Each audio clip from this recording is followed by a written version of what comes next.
আসসালামু আলাইকুম ওয়া রাহমাতুল্লাহ। আলহামদুলিল্লাহি আহলিহি ওয়া সালাতু লিআহলিহা আম্মা বা'দ। আউযু বিল্লাহি মিনাশ শাইতানির রাজীম। ইন্নাদ দীনা ইনদাল্লাহিল ইসলাম। সমস্ত প্রশংসা রব্বুল আলামিনের জন্য, যিনি দয়া করে, মায়া করে, মহব্বত করে আমাদেরকে ইসলামের মতো একটি বড় নিয়ামত দান করেছেন। সম্মানিত হাজিরিন, আজকে আমাদের আলোচ্য বিষয় হচ্ছে আমরা কেন প্রচলিত খ্রিস্টান ধর্মের পবিত্র বাইবেলকে আল্লাহর কিতাব হিসেবে মানি না। সম্মানিত হাজিরিন, এ বিষয়ে আমরা কয়েকটি কারণ তুলে ধরবো। তার আগে সংক্ষিপ্ত ইতিহাস আমি আপনাদের সামনে তুলে ধরবো খ্রিস্টান ধর্ম বিষয়ে। প্রথমে আমি আপনাদের সামনে বাইবেলের সংক্ষিপ্ত পরিচিতি তুলে ধরবো। বাইবেল শব্দটা বিবলস গ্রিক শব্দের থেকে আনা হয়েছে। এর অর্থ হচ্ছে পুস্তক সমূহ। যেহেতু এই বাইবেল গ্রন্থের মধ্যে দুইটা ভলিউম রয়েছে, একটা হচ্ছে পুরাতন নিয়ম, আরেকটা হচ্ছে নতুন নিয়ম। পুরাতন নিয়মকে ইংলিশে বলা হয় ওল্ড টেস্টামেন্ট, আর নতুন নিয়মকে ইংলিশে বলা হয় নিউ টেস্টামেন্ট। আর আরবিতে পুরাতন নিয়মকে বলা হয় আল আহাদুল কদিম, আর নতুন নিয়মকে বলা হয় আল আহাদুল জাদিদ। সম্মানিত হাজিরিন, এইগুলো বাইবেলের সংক্ষিপ্ত পরিচিতি। এখন আমাদেরকে জানতে হবে এই বাইবেল কবে রচনা করা হয়। আমরা ইতিহাস পড়ে ঘাটাঘাটি করে জানতে পারি যে এই বাইবেলটা ঈসা নবী অর্থাৎ যীশু খ্রিস্ট এর ইন্তেকালের প্রায় 100 বছর পরে এই বাইবেল সংকলন করা হয়। তবে দুঃখজনক হলে এ কথা সত্য যে এই বাইবেল নিয়ে যদি আমরা গবেষণা করি তাহলে দেখতে পাই এই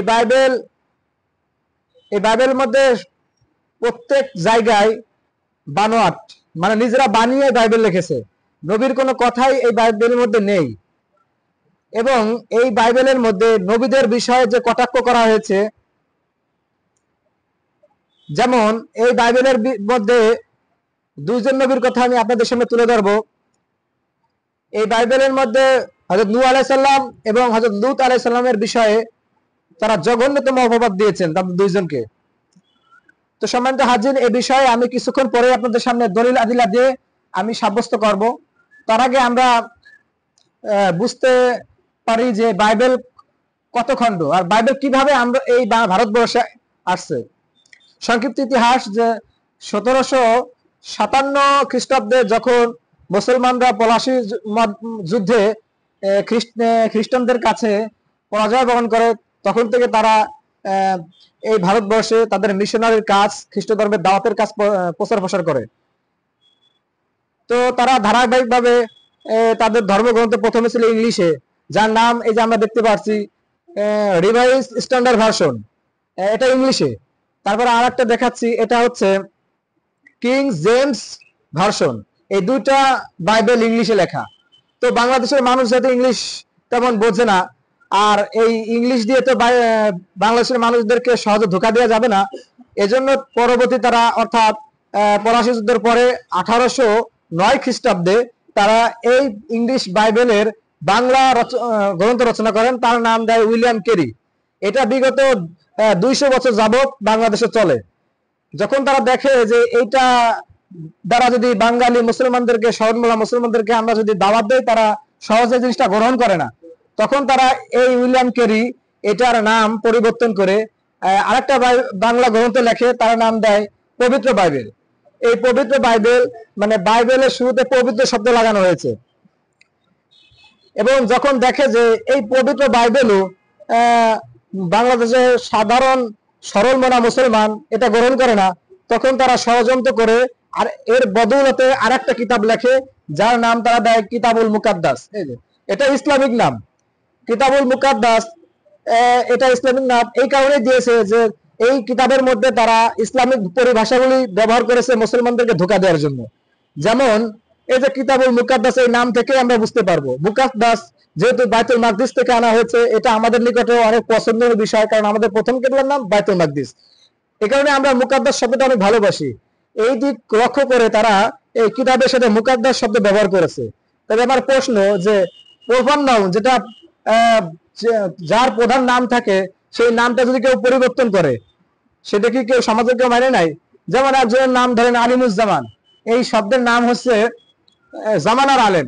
এখন আপনি তার পিতাকে যা বললেন জামানার আলেম কোথায়, তখন কি চিনবে যে জামানার আলেমকে?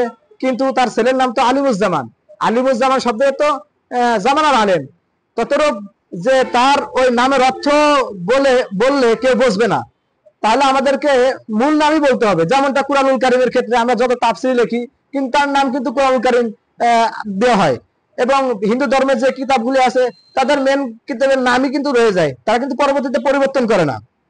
তো কিন্তু তারা ষড়যন্ত্র করার মাধ্যমে, ষড়যন্ত্রে মানে বাংলাদেশের এই সরল মুসলমানদেরকে ধোঁকা দেওয়ার জন্য তারা এই পবিত্র বাইবেলকে কিতাবুল মুকাদ্দাস নামে নামকরণ করে।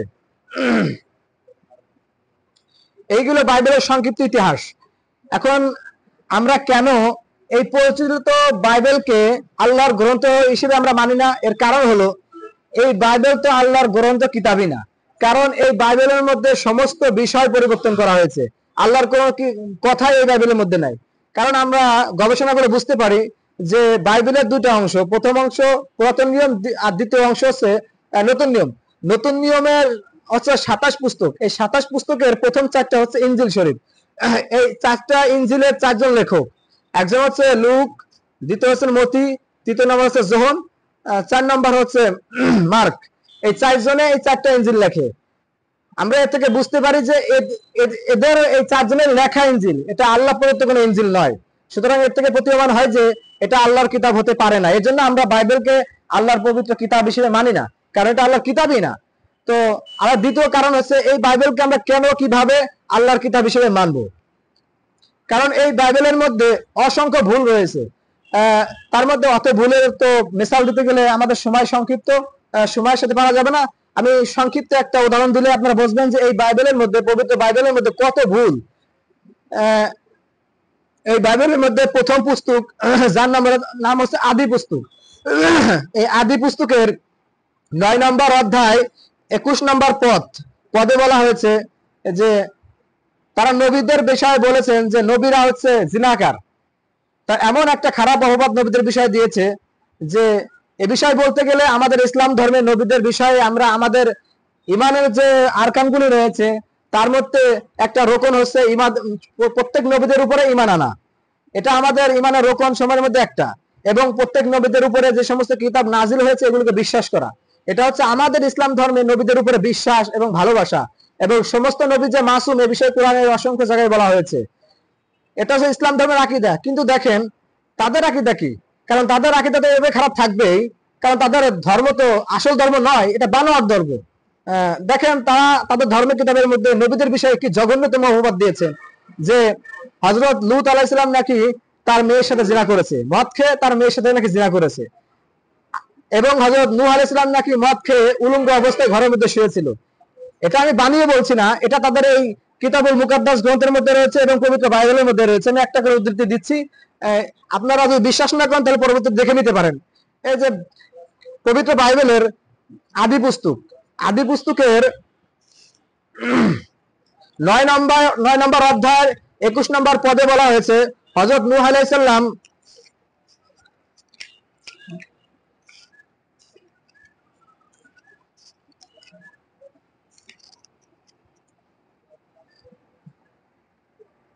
এই দিকটায় বলা হয়েছে হযরত নূহ আলাইহিস সালাম তিনি মদ খেয়ে উলঙ্গ অবস্থায় শুয়েছিলেন। নাউজুবিল্লাহ, কত বড় খারাপ জঘন্য কথা একজন নবীর ব্যাপারে বলতে পারে। এবং কিতাবুল মুকাদ্দাসে আমরা একটা দেখতে পারবো হযরত লূত আলাইহিস সালামের বিষয়ে। তারা হযরত লূত আলাইহিস সালামের বিষয়ে বলেন 19 নম্বর অধ্যায় 31 থেকে 36 নম্বর পদ পর্যন্ত তারা বলেন হযরত লূত আলাইহিস সালাম তিনি নাকি মদ খেয়ে তিনার মেয়েদের সাথে জিনা করেছেন এবং ওই জিনা করার পরে তার থেকে সন্তান হয়েছে। এত বড় জঘন্য কথা নবীদের মা ব্যাপারে কিভাবে বলে? যদি আমার এই কথা যদি আপনাদের মানে পছন্দ না হয় বা আপনারা বিশ্বাস না করেন, তাহলে আমি যে উদ্ধৃতি দিয়েছি আবারও বলতেছি, আদি পুস্তক প্রথম যেটা তারা নূহ আলাইহিস সালামের ব্যাপারে বলেছে সেটা হচ্ছে 9 নম্বর অধ্যায় 21 নম্বর পদে বলা হয়েছে, তারা বলেছেন। এবং 19 নম্বর অধ্যায়, এই আদি পুস্তকেরই 19 নম্বর অধ্যায়ের 32 থেকে 36 নম্বর পদে বলেছেন হযরত লূত আলাইহিস সালাম নাকি মদ খেয়ে তিনার মেয়ের সাথে জিনা করেছেন। তো এতবার জঘন্য কথা তারা বেগুনা অর্থাৎ যারা মাসুম সেই সমস্ত নবীদের ব্যাপারে বলতে পারে, তাহলে এর থেকে প্রতীয়মান হয় যে তাদের ধর্মগ্রন্থ কতখানি সত্য কিতাব, কতখানি পবিত্র। আপনারা তো বুঝতেই পারছেন যে এর মধ্যে কোনো সত্য কোনো কথাই নেই, সব নিজের বানোয়াট। তবে আপনারা যদি এই বাইবেল নিয়ে আরো আলোচনা পর্যালোচনা করেন তাহলে বুঝতে পারবেন যে এই বাইবেল কত ভাবে তারা পরিবর্তনশীল করেছে। এ থেকে এই কারণে আমরা এটা নিয়ে আরো বেশি গবেষণা করি, যার কারণে আমরা এই পরিচিত বাইবেলকে আল্লাহর কিতাব হিসেবে মানি না। সম্মানিত হাজিরিন, আরো এই বাইবেলের মধ্যে অসংখ্য ভুল আপনারা দেখতে পাবেন যদি এটা নিয়ে গবেষণা করেন। এই ছিল বাইবেলের সংক্ষিপ্ত ইতিহাস। তবে ইহুদিরা, খ্রিস্টানরা তারা যে কিভাবে এই বাংলাদেশে মুসলমানদেরকে ধোঁকা দিচ্ছে সেটা আমরা এই কিতাবুল মুকাদ্দাস যদি আমরা এ নিয়ে গবেষণা করি তাহলে বুঝতে পারবো। কেননা তারা তাদের 1978 খ্রিস্টাব্দে আমেরিকার কলোরাডো শহরে একটা সভা সেমিনার হয়। তারা ওই সভা সেমিনারে এই সিদ্ধান্তে উপনীত হয়েছিলেন যে আগামী 2050 সালে বাংলাদেশ সহ এশিয়ার মুসলিম যে কটি রাষ্ট্র আছে প্রত্যেকটা রাষ্ট্রে তারা সংখ্যা গরিষ্ঠ খ্রিস্টান রাষ্ট্র দেখতে চায়।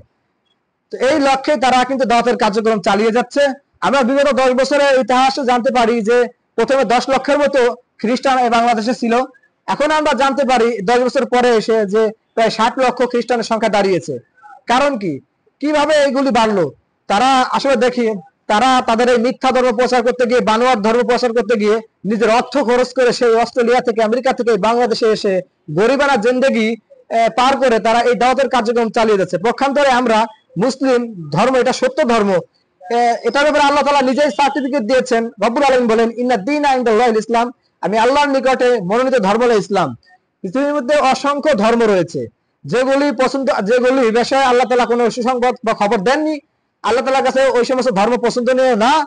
পছন্দনীয় যে ধর্মটা সেটার ব্যাপারে আল্লাহ তাআলা সার্টিফিকেট দিয়েছেন যে ইসলাম ধর্ম আমার কাছে পছন্দনীয়। আর আমরা একটা বিষয় লক্ষ্য করে বুঝতে পারবো যে ইসলাম ধর্ম কেন শান্তির ধর্ম।